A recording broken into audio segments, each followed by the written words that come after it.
Hello friends, welcome to my YouTube channel. कैसे हो सभी? आई होप आप सभी ठीक होंगे। तो दोस्तों, आज मैं आपके लिए लेकर आया हूँ टॉप 11 क्वेश्चंस जो कि आपकी आने वाली शिफ्टों में ज़रूर पूछे जाएंगे। दोस्तों, एक खुशखबरी और आप सभी के लिए है। जैसे ही आप मध्य प्रदेश पुलिस कांस्टेबल के एग्ज़ाम से फ्री होंगे, वैसे ही आपको दिल्ली पुलिस कांस्टेबल में की तैयारी में जुट जाना है, क्योंकि दोस्तों आज इसका नोटिफिकेशन 1 सितंबर को आज इसका नोटिफिकेशन आ चुका है और दोस्तों दिसंबर में इसकी जो है एग्ज़ाम होने वाले हैं। राइट दोस्तों, और उसमें आपको पता होना चाहिए कि मैथमेटिक्स जो है सिर्फ उसमें एडवांस में से मेंसुरेशन पूछा जाएगा, वो भी दोस्तों बेसिक से सवाल, बाकी सब पूरा आएगा अपना अरिथमेटिक। राइट दोस्तों, अरिथमेटिक आएगा पूरा। तो आप बता दीजिएगा कि आपको अगर दिल्ली पुलिस कांस्टेबल के लिए भी क्लासेस चाहिए तो हम इस पर क्लासेस लगा देंगे। क्यों? क्योंकि मध्य प्रदेश पुलिस के जो एग्ज़ाम है दोस्तों ऑलमोस्ट ख़त्म हो चुके हैं। 10 से 11 दिन लास्ट और बचे हैं, उसके बाद हम दिल्ली पुलिस कांस्टेबल की क्लासेस चालू कर देंगे। तो चलिए दोस्तों, बिना टाइम गवाए हुए इस सेशन को स्टार्ट करते हैं और पहला क्वेश्चन जो है हमारा उसको डील करते हैं। तो देखिए दोस्तों, पहला प्रश्न क्या बोल रहा है। पहला प्रश्न है कि ए और बी एक काम को 32 दिनों में और बी 30 दिनों में कर सकते हैं। वे 5 दिनों तक एक साथ कार्य करते हैं और फिर ए चला जाता है। शेष कार्य बी कितने दिनों में समाप्त करेगा? तो ये दोस्तों प्रश्न है। तो देखिए दोस्तों, यहाँ पर लिखा ए और बी 32 दिनों में करते हैं। तो ठीक है, ए प्लस बी कितने दिनों में दोस्तों? 32 दिनों में। और बी दोस्तों अकेला कितने दिनों में करता है? 30 दिनों में। तो टोटल वर्क अगर दोस्तों निकालना है यहाँ पर, तो आपको क्या करना पड़ेगा? एलसीएम लेना पड़ेगा। तो 32 और 30 का एलसीएम हमें कैसे लेना हमें पता नहीं चल रहा है। तो दोस्तों देखिए, ऐसा करिए, देखो 32 को हम लिख सकते हैं 16 गुणा में 2 और 30 को हम लिख सकते हैं दोस्तों 15 गुणा में 2। राइट दोस्तों, तो देखिए दोस्तों 2 कॉमन है और 16 और 15 के बीच में कुछ भी कॉमन नहीं है। देखिए 16 के मल्टीपल हमेशा 2 के होंगे, 15 के 3 और 5 हुआ तो अलग अलग। तो कुल मिलाकर अगर दोस्तों हम इसका टोटल वर्क निकालते हैं तो टोटल वर्क निकल जाएगा दोस्तों 15 और 16 का मल्टीप्लाई। राइट दोस्तों, तो चलिए दोस्तों 15 और 16 का हम मल्टीप्लाई यहाँ पर कर देते हैं। तो देखिए दोस्तों 15 गुणा में 16, तो देखिए 16 पंज 80, कैरिया है 8, 16 और 8 कितना हो गया दोस्तों? 24। ये और ये आपको पता है 2 कॉमन था, तो 24 दूनी कितना हो जाएगा दोस्तों? 48। तो यहाँ पर जो है 480 दोस्तों क्या आ जाएगा? हमारा एलसीएम आ जाएगा। तो उसको दोस्तों मैं यहाँ पर लिख देता हूँ, कितना दोस्तों? 480। ये 480 दोस्तों एलसीएम जो कि हमारा टोटल वर्क भी है। अब देखिए दोस्तों 32 का अगर भाग हम 48 में देते हैं तो ये 15 बार चला जाएगा। राइट दोस्तों, 15 बार, क्योंकि 320 और उसमें 320 का आधा, तो 15 बार और 30 का भाग देंगे दोस्तों तो ये चला जाएगा अपना 16 बार। राइट दोस्तों, तो ए प्लस बी की एफिशिएंसी 15 आ गई और बी अकेले की 16 आ गई। ठीक है दोस्तों, ओके। यहाँ से एक चीज़ और दोस्तों सोचने की है, देखिए बी की अकेले की एफिशिएंसी 16 है और ए प्लस बी की एफिशिएंसी दोनों की 15 है। इसका मतलब जो ए है हमारा वो -1 एफिशिएंसी इसकी काम है। कुल मिलाकर अगर बी 16 काम कर रहा है तो एक काम को ए नष्ट कर रहा है, ये इसकी एफिशिएंसी है। मैंने बता दिया। बाकी इस प्रश्न में ए की एफिशिएंसी का दोस्तों कोई भी काम नहीं है। चलिए अब आगे प्रश्न क्या बोल रहा है वो देख लेते हैं। देखिए ये हमारी एफिशिएंसी है। अब बोल रहा है कि वे 5 दिनों तक एक साथ कार्य करते हैं। एक साथ मतलब कि 15 की एफिशिएंसी से काम करते हैं। तो 15 पंच दोस्तों 75, तो 75 को इसमें से घटा देंगे तो दोस्तों बचेगा कितना? 405। राइट दोस्तों, क्योंकि 480 में से 75 गए तो 5, 80 में से 75 गए 5 और 405 बचेगा। तो बोल रहा है कि बी कितने दिनों में, शेष काम जो है बी कितने दिनों में करेगा? तो दोस्तों देखिए 405 काम को बी 16 की एफिशिएंसी से कितने दिनों में करेगा? तो दोस्तों ये कट तो रहा नहीं है, कट नहीं रहा है, इसका मतलब यही हमारा आंसर हो जाएगा। क्या ऑप्शन में दे रखा है दोस्तों? तो देखिए ऑप्शन में कहीं नहीं दे रखा है, लेकिन दोस्तों देखिए एक ऑप्शन ये है 880/32। तो कुल मिलाकर दोस्तों यहाँ किया है ऊपर भी 2 से गुणा और नीचे भी 2 से गुणा। देखिए दोस्तों कितना घुमा देते हैं, अगर 2 का गुणा करेंगे तो दोस्तों ये आ जाएगा 810 और नीचे 16 दूनी हो जाएगा 32। तो 810/32 हमारा करेक्ट आंसर हो जाएगा। देखिए ऑप्शन में भी कुछ ऐसे फेरबदल कर देते हैं जिसकी वजह से हम परेशान हो सकते हैं, बट आप सेशन को लगातार देखते रहेंगे तो ऐसी सारी समस्याओं से आप बच जाओगे और एग्जाम में स्कोर कर पाओगे। तो चलिए बढ़ते हैं दूसरे प्रश्न की तरफ। देखिए दोस्तों ऐसे प्रश्न बहुत ही ट्रेंडिंग में चल रहे हैं और बहुत ही पूछे जा रहे हैं, तो चलिए इसको सोल्व कर लेते हैं। देखिए 8 की घात 2.4, अब 8 क्या होता है? बेसिकली 2 की घात 3 होता है। 2 की घात 3, जब और घात के ऊपर घातें हो तो दोस्तों आपको पता है कि घातें जुड़ जाती हैं। तो 2 की घात 8 को लिखेंगे 2 की घात 3 और उसकी भी घात 2.4, तो कुल मिलाकर 2.4 का गुणा 3 में कर देंगे तो 24 का गुणा 3 में करेंगे तो 72, तो कुल मिलाकर दोस्तों 2 की घात 7.2 आ गया। ठीक है, मल्टीप्लाई कर दो, 2 की घात दोस्तों कितना है 3.7 है। अब देखिए दोस्तों 16 को 2 की घात 4 लिख सकते हैं और 13 को गुणा 4 में करेंगे तो 13 चौके 52, तो 2 की घात 5.2। ठीक है दोस्तों, इधर 2 की घात x ले लिया हमने। ओके, अब देखिए साथियों, जब घातें ऊपर जाती हैं तो घातें घट जाती हैं और साथ में होती है तो जुड़ जाती है एक ही जगह। तो 5/5.2 को अगर 7.2 में से घटाएंगे तो बचेगा ओनली 2, तो 2 की घात 2 और 2 की घात 37, 2 की घात 37 मतलब 3.7 बराबर क्या है दोस्तों 2 की घात 1। और दोस्तों देखिए जब आधार समान हो तो घातें हमेशा जुड़ जाती हैं। तो देखिए दोस्तों 2 की घात 2 और 3.7, तो 3 और 2 5, तो कुल मिलाकर 2 की घात दोस्तों 5.7 यहाँ पर आ जाएगा। इसके बाद दोस्तों यहाँ पर 2 की घात x।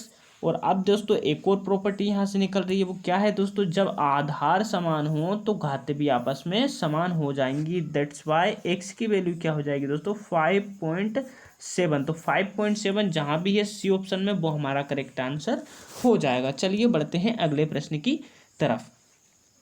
अगला प्रश्न कुछ इस प्रकार से है दोस्तों, देखिए अगला प्रश्न क्या बोल रहा है, ताश के 52 पत्तों से एक पत्ता निकाला जाता है, क्या प्रायिकता होगी कि निकला पत्ता गुलाम या हुकुम होगा।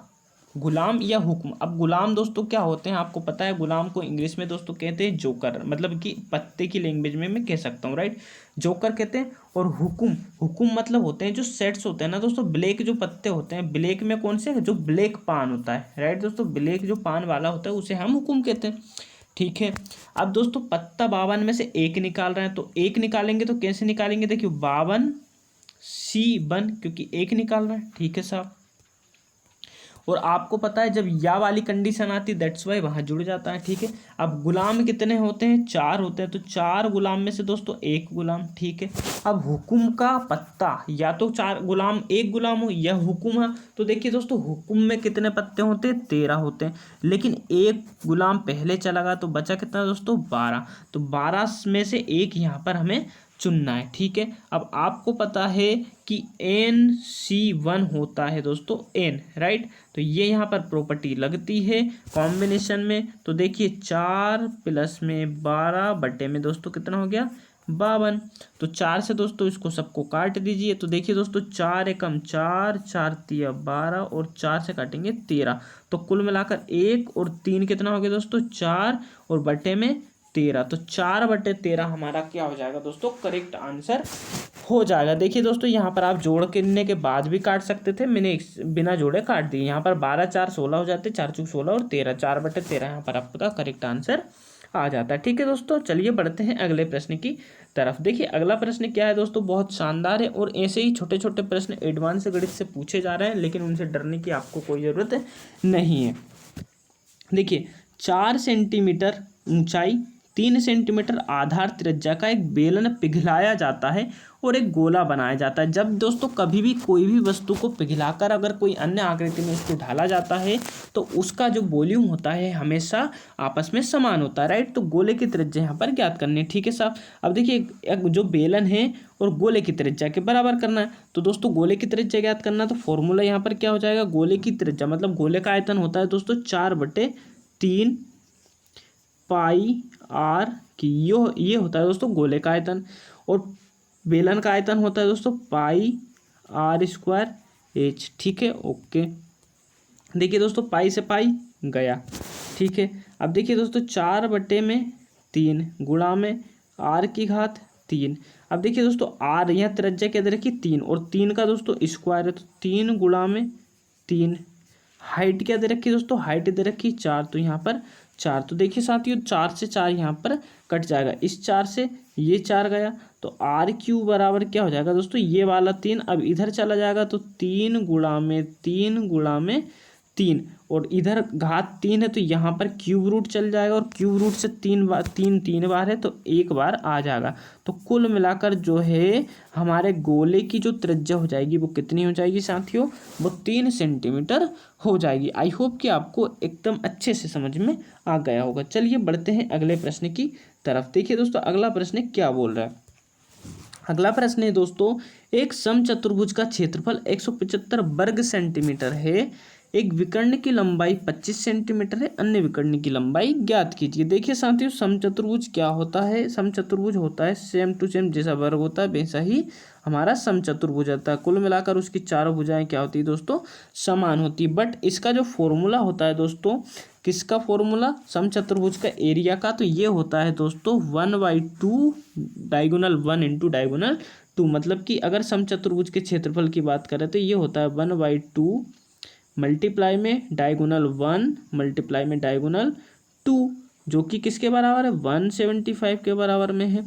तो देखिए दोस्तों एक डायगोनल क्या दे रखा है 75, तो 1/2 बट्टे में 25 दे रखा है, तो 25 मल्टीप्लाई में D2 बराबर में 175।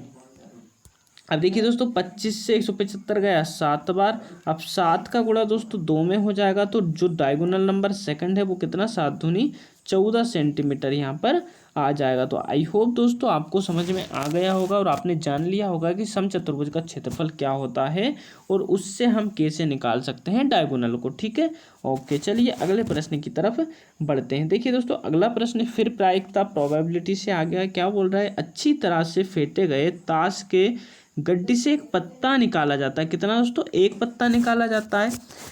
पत्ते के काले ओनर होने की प्रायिकता क्या होती, ज्ञात कीजिए। तो देखिए दोस्तों प्रायिकता और ओनर, देखिए ओनर कार्ड क्या होते हैं अगर आपको नहीं पता तो आप आज जान लोगे। देखिए दोस्तों जितने भी जो एस होते हैं, कुल मिलाकर जो किंग होते हैं, जो बादशाह होते हैं, जो क्वीन होती है और जो गुलाम होते हैं, कुल मिलाकर जितने भी एक तो फेस कार्ड आ जाएंगे और उसमें एस कार्ड आ जाएंगे। राइट दोस्तों, इन सभी को मिलाकर क्या बोलते हैं दोस्तों, इन सभी को मिलाकर यहाँ पर बोला जाता है ओनर कार्ड। ठीक है, अब आप जानते हैं दोस्तों सभी कितने पत्ते हो गए, 4, और सभी पत्ते होते कितने प्रकार के, 4 प्रकार के। तो टोटल दोस्तों कितने हो गए, 16 ओनर कार्ड हो गए। ओके, अब देखिए दोस्तों यहाँ पर 16 ओनर कार्ड तो हो गए, लेकिन देखिए 16 में से आधे, 16 में से 8 कार्ड तो होते हैं ब्लैक। राइट, और 8 कार्ड कैसे होते हैं दोस्तों, 8 होते हैं रेड। तो हमसे क्या पूछा है कि काला ओनर होने की प्रायिकता ज्ञात कीजिए। राइट साथियों, तो देखिए दोस्तों 52 में से हमें क्या करना है, एक कोई भी चुनना है। तो देखिए नीचे लिख देते हैं 52C1 बटे ऊपर में क्या जाएगा दोस्तों, काले ओनर में से चुनना है। तो काले ओनर हमारे पास में कितने हैं दोस्तों, 8 है, उसमें से चुनना है 1। और आपको अभी के अभी थोड़ी देर पहले बताया था कि NC1 बराबर होता है साथियों N। तो यहाँ पर इस सब को अगर मैं लिखूँ तो क्या लिख सकता हूँ, इसको मैं लिख सकता हूँ 8/52। अब दोस्तों इसको देखिए 4 से कट जाएगा, तो 4 से इसको काट दीजिए, देख लेते हैं क्या आ रहा है यहाँ पर। तो देखिए दोस्तों 4 से जब अगर हम काटते हैं तो यहाँ पर आ जाएगा 4 दूनी 8 और 4 से काटा तो 13 चौके 52। तो 2/13 जो है हमारा करेक्ट आंसर, जो कि ऑप्शन नंबर ए में आ जाएगा। चलिए बढ़ते हैं अगले प्रश्न की तरफ। देखिए अगला प्रश्न दोस्तों क्या है, थोड़ा सा मैं जूम करके आपको पढ़वा देता हूँ, उसके बाद हम इसको सोल्व करते हैं। देखिए प्रतिदिन 8 घंटे काम करते हुए 24 व्यक्ति एक कार्य की 2 इकाइयों को 10 घंटे में 10 दिनों में पूरा कर सकते हैं। तो 16 दिनों तक प्रतिदिन 6 घंटे काम करते हुए उस कार्य की 4 इकाइयों को पूरा करने में कितने व्यक्ति चाहिए। राइट दोस्तों, कितने व्यक्तियों की आवश्यकता होगी। तो चलिए बढ़ते हैं इस प्रश्न को सॉल्यूशन की तरफ। देखिए दोस्तों ये सॉल्यूशन यहाँ पर होगा MDH। देखिए MDH, M से मतलब दोस्तों मेन, D से मतलब डे, H से मतलब R। राइट, और नीचे दोस्तों आपको पता है वर्क आता है या फिर क्या आता है, वेजेस आता है। इसको बराबर कर देते हैं M1। ये देखिए अगर ये 1 में है तो ये 2 फॉर्मेट में M2 D2 और H2 यहाँ पर आ जाता है दोस्तों। राइट, और नीचे वर्क 2 एंड वेजेस 2। राइट, ये यहाँ पर दोस्तों चलता है तो चलिए दोस्तों यहाँ पर हम इसको लिख देते हैं। देखिए कितने 24 व्यक्ति हैं दोस्तों, ठीक है लिख दिया। दिन कितने हैं दोस्तों, 10 दिन। कितने घंटे दोस्तों? 8 घंटे। कितनी यूनिट काम किया? 2 यूनिट काम किया। ओके, इसको बराबर करना है दोस्तों 16। अब मेन हमें निकालना है तो एम की जगह मेन लिख देते हैं। 16 दिन, दिन में 16 घंटे दोस्तों कितने? देखिए 6 घंटे काम करते हुए कितनी इकाई? 4 इकाई, राइट दोस्तों। अब इसको बराबर कर दो, कैलकुलेशन कर दो, आपका आंसर आ जाएगा। देखिए दोस्तों 2 से गया 4 2 बार, 2 से काट दिया हमने 16 को 8 बार, 8 से दोस्तों ये 24, ये दोस्तों 8 ही काट दिया हमने, राइट। 8 से क्या कर दिया हमने? 8 ही काट दिया। तो बचा, अब 6 से काट दो दोस्तों 24 को, तो 4 बार, 4 का गुणा 10 में करेंगे तो एम बराबर कितना आ जाएगा? 4 10 40। तो कितने व्यक्तियों की दोस्तों आवश्यकता है? तो 40 व्यक्तियों की आवश्यकता है, जो कि ऑप्शन नंबर सेकंड में हमारा करेक्ट आंसर दे रखा है। आई होप आपको समझ में आ गया होगा। चलिए दोस्तों, आप बढ़ते हैं लास्ट अगले प्रश्न की तरफ। देखिए दोस्तों, प्रश्न बहुत ही शानदार है, बहुत ही लॉजिकल है, अच्छे से ध्यान से समझिएगा, बहुत मैं इसको आराम से बताने वाला हूँ, राइट दोस्तों। इसको बिल्कुल भी माइंड इधर उधर मत रखिएगा, क्योंकि तभी ये सवाल समझ में आएगा। बहुत ही प्यारा सवाल है। अगर दोस्तों ऐसे प्रश्न हमारे एग्जाम में बन जाते हैं तो कहीं ना कहीं हम जो है हमारे सवाल को करने में असफल हो सकते हैं, बिकॉज यहाँ पर थोड़ा सोचने की बहुत आवश्यकता है। देखिए प्रश्न क्या है, राम और हरी 12 किलोग्राम गिरी 2 दिन में काट सकते हैं। देखिए थोड़ा सा मैं जूम करके पढ़ा देता हूँ, फिर उसके बाद हम सोल्व कर लेते हैं, राइट दोस्तों। देखिए राम और हरी 12 किलोग्राम गिरी, कुछ होगा दोस्तों काटने की, 2 दिन में काट सकते हैं, ठीक है साहब। 5 दिन बाद हरी काम छोड़कर चला जाता है, ठीक है। 5 दिन बाद काम छोड़कर चला गया। राम को शेष गिरी काटने में 8 दिन लगे, 8 दिन और लगे, ओके। यदि कुल 58 किलोग्राम गिरी काटी गई तो हरी को 10 किलोग्राम गिरी काटने में कितना समय लगेगा? तो चलिए दोस्तों अब कर लेते हैं इसको हम सोल्व। हमने पढ़ लिया है एक बार, अब इसको कर लेते हैं हम सोल्व करने से पहले दोस्तों मैं इसको थोड़ा सा रफ कर देता हूँ, बिकॉज हमें कोई भी दिक्कत ना आए सोल्व करने में, क्योंकि प्रश्न जो है दोस्तों बहुत ही शानदार है, ठीक है। चलिए आ जाते हैं। देखिए अब क्या बोल रहा है दोस्तों, राम और हरी। देखिए राम को मैं लिखूंगा आर से, हरी को लिखूंगा दोस्तों एच से। इनको 2 दिन लग रहे हैं, कितने? 12 किलोग्राम में, राइट दोस्तों। कितने? 12 किलोग्राम में। तो देखिए 2 छंक 12, तो राम प्लस हरी 1 दिन में कितने किलोग्राम गिरी काट रहे हैं? 6 किलोग्राम काट रहे हैं, ओके साहब। अब क्या बोल रहा है, 5 दिन बाद हरी काम छोड़ देता है, तो कुल मिलाकर इनने 5 दिन तो राम और हरी ने काम साथ किया, राइट। तो 5 का गुणा इधर कर दो दिन का, तो 6 पंजे इसका कर दो 30 किलोग्राम। 30 किलोग्राम कुल मिलाकर उन्होंने गिरी दोस्तों काट दी, ओके। अब क्या बोल रहा है, राम को शेष गिरी काटने में 8 दिन और लगे, कब? यदि उन्होंने 58 किलोग्राम गिरी काटी। तो देखिए दोस्तों, अगर 30 किलोग्राम वो काट चुके हैं और टोटल कितनी काटी दोस्तों उन्होंने? 58 किलोग्राम। तो 58 में से 30 को घटाओ पहले तो कितना आ गया दोस्तों? 8, और 5 में से 3 गए 2, तो कुल मिलाकर 28 किलोग्राम गिरी बची। अब 28 किलोग्राम गिरी को राम ने कितने दिनों में काटी दोस्तों? 8 दिनों में। तो देखिए 4 दूनी 8, 4 सत्ते 28, 2 का भाग दोस्तों 7 में देंगे तो कितनी राम की जो एफिशिएंसी आ गई वो दोस्तों कितनी आ गई? 3.5, ठीक है दोस्तों। ये क्या आ गई? राम की एफिशिएंसी आ गई, ओके। अब देखिए साथियों, आपको पता है एफिशिएंसी राम की आई गई है। अब देखिए एफिशिएंसी ये कितनी किसके बराबर में थी? राम और जो हमारा हरी था उसकी 6 किलोग्राम के बराबर थी। तो राम की अगर 3.5 है तो हरी की 6 में से 3 पॉइंट घटा दो 5। तो दोस्तों 6 में से 3.5 घटाना है दोस्तों। रुकिए थोड़ा सा मैं इसको रफ कर देता हूँ, गलती यहाँ पर लिखा गया। 6 में से हमें क्या घटाना है दोस्तों?